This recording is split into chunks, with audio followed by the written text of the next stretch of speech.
pagkain. Kasi kawawa. Kapag ay umaga, naka-red light pa kami na sa stop light.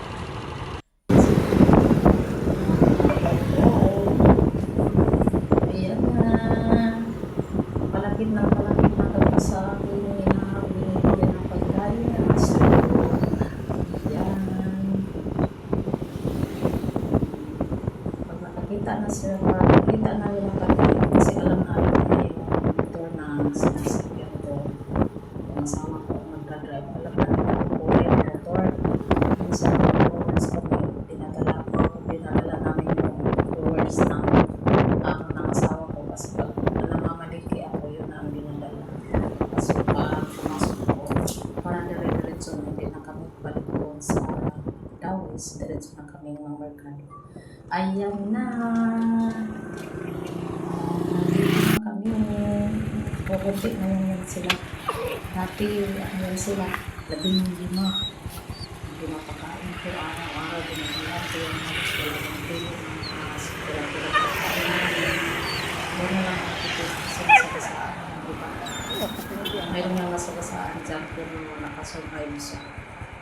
Yung isang puta. Yung sabi mo, yung sila 1, 2, 3, 4, 5, 6. Ano lang naman sila yung isang puta. Kasi isang puta. Kaya ako pa rin sila ng kasi yun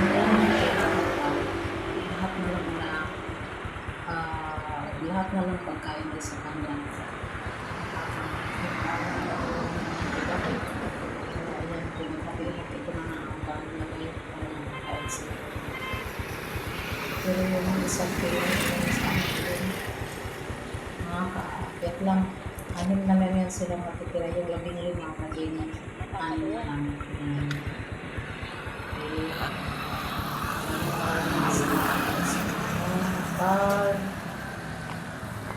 Panood sana sa akin mga susuporta ang hilong-hilong lang rin naman thank you for watching, bye, love you.